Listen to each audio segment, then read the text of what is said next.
Okay, it looks like everyone is here, but just in case, let's give people another minute or so and then we'll get started. Hey, Terry, since we got a minute, can I ask you a question? I've Yeah, been trying to work on our homework and it's killing me. I just don't get it and it doesn't make sense. Can you give me some help? yeah, sure. Do you have anything specific?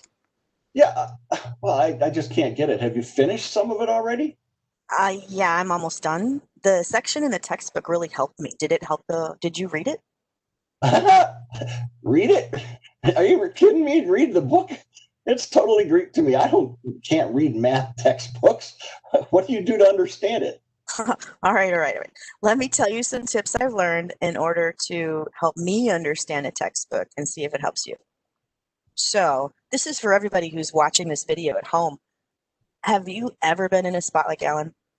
I guess you are because you're watching this video.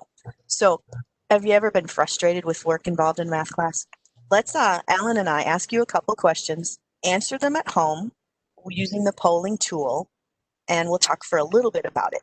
So, in case this isn't showing on the video, the polling is asking for rate your math ability from good, decent, poor, and horrible.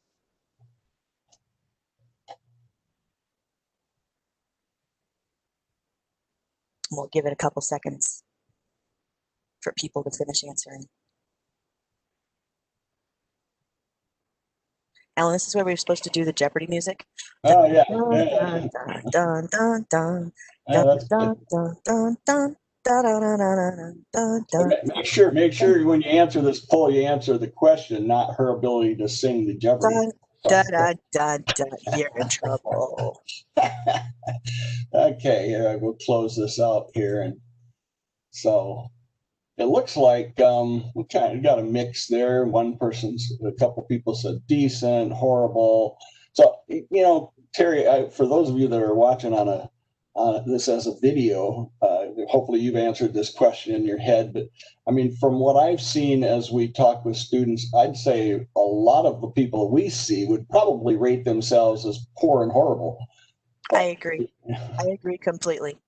So it's if you rated yourself that way, you're not alone, and hopefully some of the tips we can tell you in this workshop will help to improve your feeling about math in general. So, Alan, did you want to try poll number 2? I do. I'm going to get it up here, and all right. Okay, so for those of you who may or may not be able to see it at home, what keeps you from reading your textbook?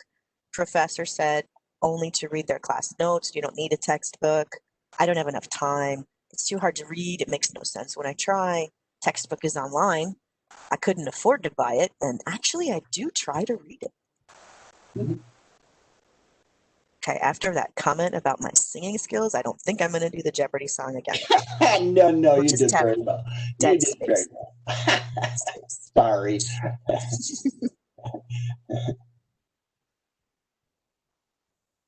Okay, so it looks like we've got some that say the professor said to only read their class notes. I know I've seen that quite often. Oh, yes. And too difficult to read makes no sense. Yeah, I know I found a lot of them have the textbook online, but they don't read it because they just don't.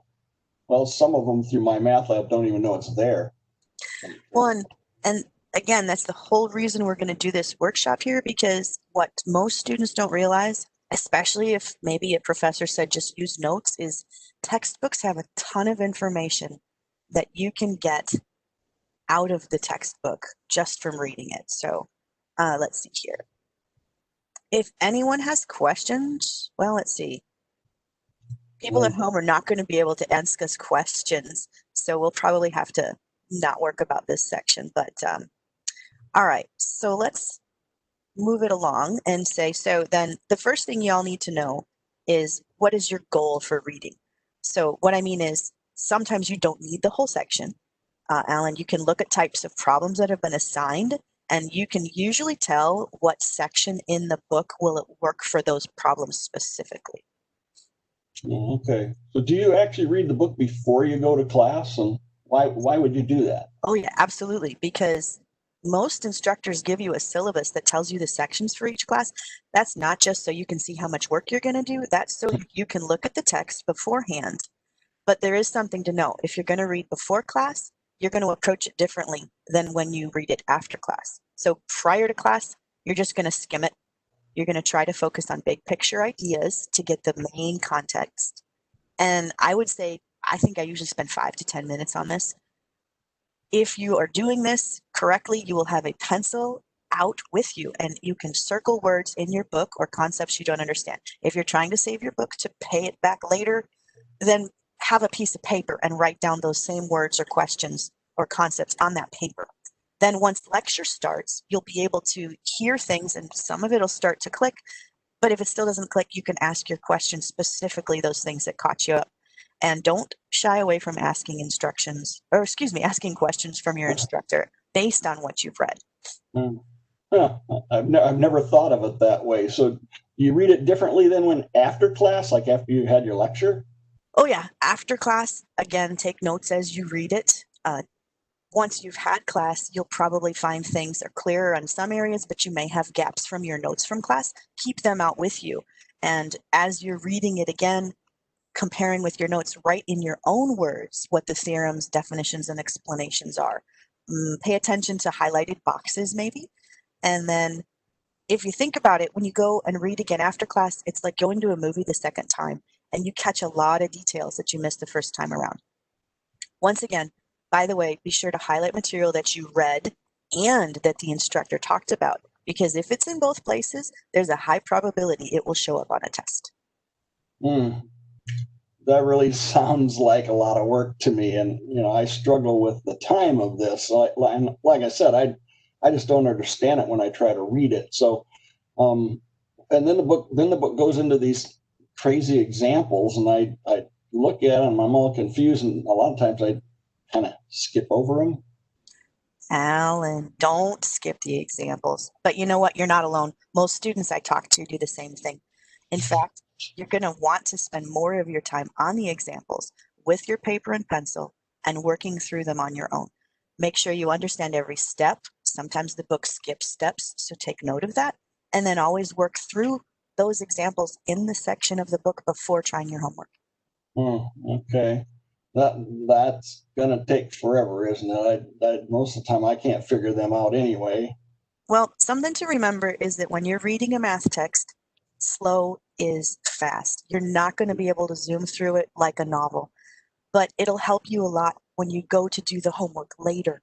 Remind you, of course, that math is like playing a sport or practicing a musical instrument. It takes practice. And by practice, I mean lots of practice, which is usually why your instructors give you a ton of homework problems. So working through the examples is one of the best practices you can do to help you conquer a math topic. Yeah, okay. Well, most of the time I do get stuck and I can't figure out the steps. I go through these examples and there's things that are missing and I can't figure out the steps. Okay. Well, there's a book that I read called Winning at Math by Paul Nolting. And he has a list of 8 steps for people to follow, especially when trying to read your textbook. And so the first thing he suggests is if you're getting stuck, go back to the previous page and reread it. Try to reclaim your train of thought. Maybe you missed something important back there. And then the next step would be to try to read ahead a little bit, because sometimes the next page has a better explained example. If that's not quite there, always find and review some diagrams, if they have any, or rules.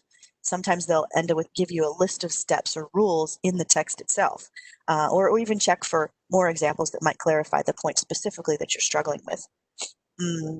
Sometimes it helps to read the troubling paragraph out loud. In fact, I sometimes read it several times out loud. Being able to hear it makes things click. And as I mentioned earlier, refer to any class notes that you may already have to help you explain it, or help explain it better than just the notes in the text. And if you're still having major trouble, look it up on the internet. There's tons of information out there, videos, web pages, etc. And always try to identify what you don't understand. And here's another tip. If you don't have a study group, get a study group so that you can have other people to bounce things off of, bounce ideas and concepts, because you may understand part little A and this other student may understand part B, and the two of you talking together can make it work better. And then finally, as a last resort, ask your professor or make an appointment with a coach. There's a whole bunch of good coaches on all of the online tutoring, and when we get back into class, of course, in the various learning centers throughout the campuses. So this makes some sense, but I don't see homework on here. Where are you suggesting we do all of this before I even start with the homework? Yeah, yes, I am. In fact, another tip, when you're working through questions and problems at the end of the section, you should do that before attempting the homework. It can be a great help and save you time later. Really? I mean, that just sounds like so much work to me, and I already feel like I spend an inordinate amount of time doing my math. I mean, hours and hours. Yeah, again, it's probably like other students I've encountered. You're trying to dive into the homework itself without really understanding the concepts behind it. So spending time doing all the exercises, or at least as many as you can in the text before you attempt the homework, will most likely help your homework go faster and save you time in the long run, especially once you get into a habit and a cycle. There's a better word, but I can't think of it.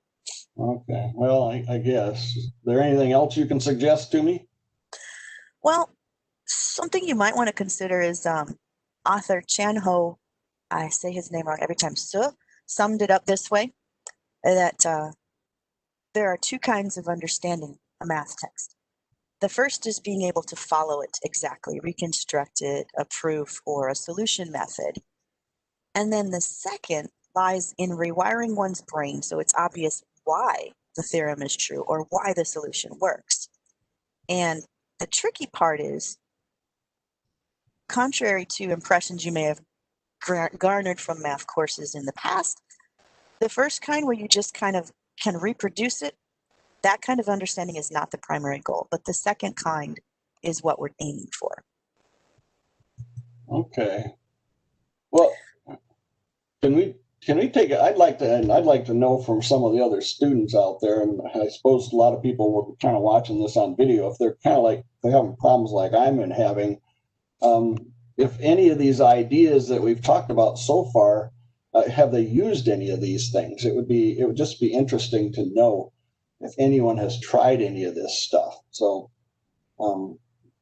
especially if you're watching this on video, think about that and see if some of these ideas or thoughts that Terry has given us, if you've used them before, and then are there any of these ideas that can help you now? Maybe taking some of these. What do you suggest, Terry? Where do they start? Well, start with the Knowltings things. What we're going to do at the end of this presentation is we're going to put all of this content. In fact, I already did it. It's up on our live guides. We'll get the link for it later. But there's all of the text that we've been showing you and all the things we've been talking about will be on a document you can download and go back through again so that they can have a hard copy to try some of these things themselves, because you may not use all of them that we talk about today. There's a lot more we're going to be mentioning. But if we can just help you find something that helps, that's always a good plan. Yeah. Okay. Well, thank you. This is great stuff. I know there are several authors and speakers that have presented their thoughts and ideas about how you should go about reading books, textbooks, especially math textbooks. And so I'd kind of like to go through a little bit of this here at this point in time. But first, Patricia Mulcahy Fent had this quote, and I think this is really, really appropriate for all of us. The mark of a successful college student is the mastery of knowing not only what to study, but also how to study it. And that's kind of a little bit of what you've been talking already about, Terry. So let's go through some of these.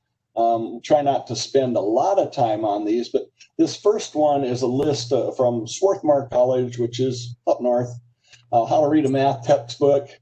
And this is pretty much the kind of thing that we've been talking about so far, skimming the material, making note of things that you don't understand, read, and then coming back, as Terry mentioned, after class and reading with deep concentration. And one thing that they noted here, if material is in the book and in your lecture notes, that's probably a good point to know that that's probably coming up on a test. So, and then pay attention to the material that's in the highlighted boxes too, because math textbooks today are a little different than they were back when I went to college. They have these nice highlighted boxes, and that kind of should stand out to you and say, hey, this is a definition or a theorem or something like this. You probably need to know this, okay? Going through the examples and so forth, Terry's talked about most of this stuff in here. And in step 7 are the 8 points that she went through earlier about what to do if you still don't understand the material. And they also add reflect on what you've read. Make sure you prepare questions and think about what it is you've read. Now, Stan Brown took a little different approach to this, how to read a math book. And he kind of said what not to do first, and then some things to do. The things to do are kind of similar to what we've been talking about, but what not to do, he says, don't try to memorize too many things. I'm going to make a point that you do have to memorize some things in math, unless your instructor allows you to have, use cheat sheets and things like that on your test. Or notes cards. Yeah. And the really important thing is, don't begin with your assigned homework problems, because that's what a lot of students do. They come home, they've been through class, and they think, okay, I got to do the homework. Bam, they jump in, never reading anything. And they try and jump into the homework problems, and then they don't make sense because they didn't understand what the professor said in the first place. And don't be afraid to go back and reread. So, and then what to do, you can see in here, this, as we go down these list here, it's pretty much the same thing as what we've been talking about. He puts down there divide and conquer. And I think when Stan's talking about that, what he's saying is pick it off piece by piece. You can't get it all at once. So break it up, figure out what you don't understand, work on that, get help with it, and understand things before then you attack your assigned homework. Matt Demaio is on YouTube, and this was a very interesting video. The link is down at the bottom, and it'll be out on the live guides too, that you can obtain when the class is over. Matt Demaio's How to Absorb Textbooks Like a Sponge. So he wasn't speaking strictly about math textbooks, but he was looking at it as how do you understand what's in there. So he kind of went through step 1, go through it very quickly, look for illustrations and graphs. What you're trying to figure out is how long the section is and what's in it. Step 2, go to the end of the section or chapter and look to see if there's a quiz. If there is, look through the quiz questions, because that's going to focus you on what does the author think is important. He says it's going to activate your reticular activating system, which means that you're going to pay attention to those things that you saw in the quiz at the end of the chapter. And then step 3, go through again, read the bold print items, and I'll add to that the highlighted sections. Okay, things that are definitions and theorems. Step 4, read the first and last sentence of each paragraph. Now, all of this up to here is just to get an overview of the section. Okay, this is the kind of thing that might be part of reading it before class or something, right? And some of you may look at this and go, well, it's going to take hours. No, it won't. Each one of these things is short. Okay, so altogether, maybe a half an hour for those 4 steps. If it takes you longer than that, that's probably too long. Terry mentioned 5 to 10 minutes. I don't know if you can do all of those in 5 to 10 minutes, but this is when you're preparing for an exam, okay, is what he was looking at. And then the 5th step was reading for comprehension. So it was just kind of interesting slant on this as to how to read through a textbook. Now, Thomas Frank, college info geek. I encourage you to look him up on YouTube because he's fun. He talks fast, but he's a lot of fun to listen to. So he talks first about getting the right information, and don't be a reading zombie, okay, where your test will turn into a chainsaw.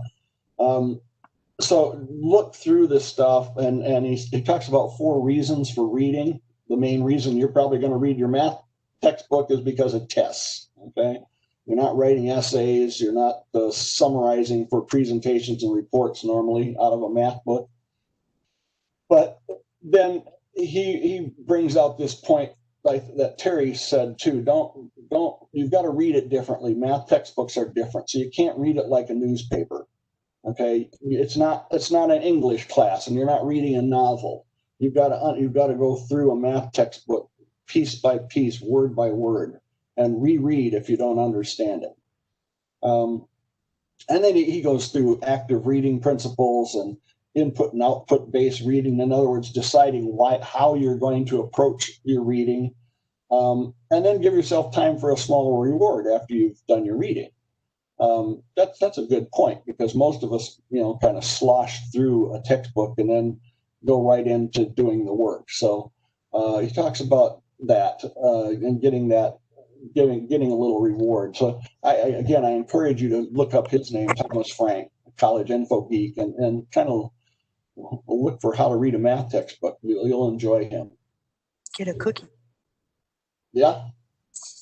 And the University of North Carolina, they had, again, some similar stuff. Know your goal, read it before class or after class, and in different ways. Take notes, work through the examples.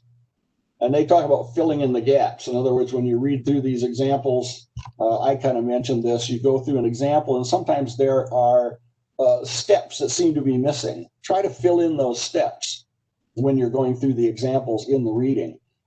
Because if you can fill in the steps, that means you understand it better. Okay. Try the problems at the end of the chapter and then revisit the reading. And Carrie mentioned that, watching a movie the second time, you understand things better, and that's very true. And finally, the Rochester Institute of Technology, again, talking about a lot of the same things. Slow down. If you don't concentrate on math, you're not going to understand it. Every word counts. Don't skim over diagrams and other illustrative materials. And words and symbols. I'll mention symbols because some subjects, like statistics, which I help with at times, have a lot of symbols in it, and you have to understand what the symbols are. If you go to a coach and you don't even understand what the symbols are, it's going to be very hard for you to pick up what it is they're talking about. Okay, so you should understand that. And as you read, and if you don't understand it, find out what those things are. Okay, create a resource or cheat sheet. Now he says use more than one math book, so I added in there, or use internet resources, online resources, because I don't expect that most of you out there are going to have multiple math books sitting around on your shelves, let alone one math book. Okay, so read the chapter before and again after class, and then again he goes through these 8 points that come from Molting's book as far as when you get to a point where you don't understand it, or they do, the Rochester Institute of Technology. So as you can see, there are a few differences of opinion as to some of these things that we've gone through. And maybe differences of opinion is not the right term to say it, but several of them specify a read-all approach, and others will tell you to read only what you need. Okay, and by the way, when you're reading what's needed, it may mean you read everything. So, and then there are some variations in the order of the steps as you go through those different things that I've gone through.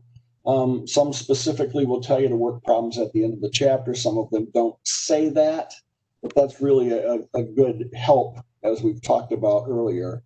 And a couple of the processes include steps to follow when you get stuck. Okay.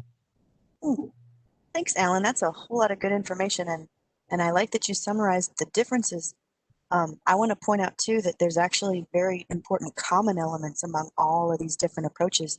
So, what most or all of them say is, again, reading a math textbook is different. It's not the same as a novel or a newspaper, and you can't approach it the same way or it won't work. You should always spend some time reading the text, even though it feels like it's going to take forever. It's still going to save you time in the long run. Most all of them mentioned skim it before class and reread it again after class with deeper concentration. They may not have said it specifically, but read every word carefully. Alan mentioned about symbols. Same thing goes here. If you don't know what a symbol means, you're not going to be able to do the work when it is required. Don't immediately jump to homework problems. We mentioned that at the start, and most of these helpful study locations on the internet have the same thing. Look at other information before you do those homework problems. As you're reading, and of course during class, be taking notes and compare them. Again, most of the comments said compare them back to each other.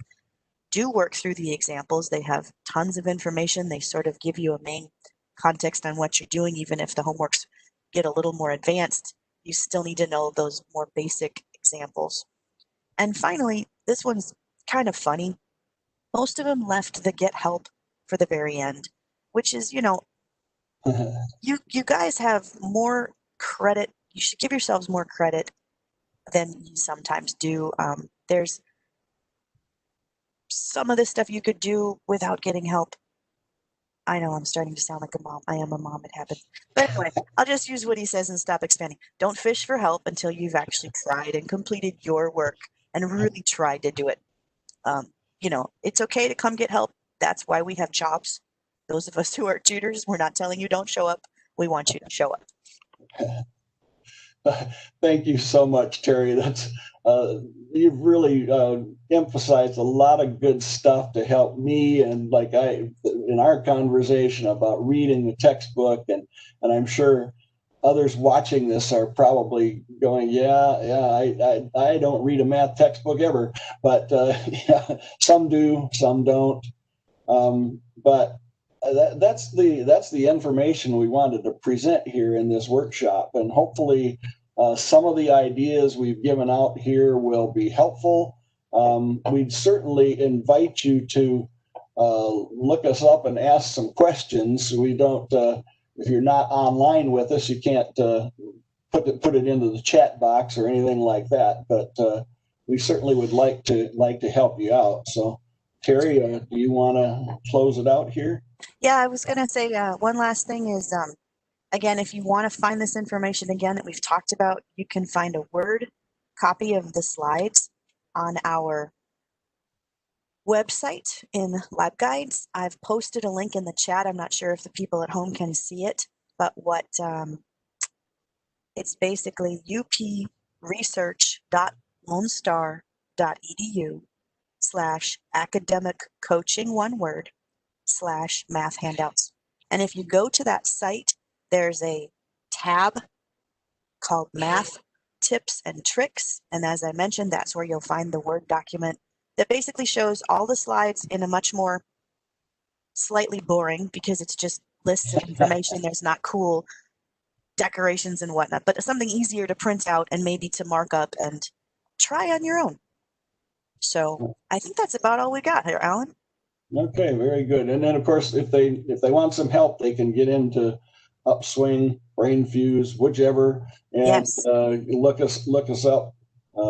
Alan Beekman, Terry Fritzl. Yep. And come online and talk to us about this. Even if you just wanted to talk about what we talked about here today, that would be fine. So absolutely. Okay. Thanks for joining with us. Have a great day. Thanks, everyone. Bye-bye. Bye.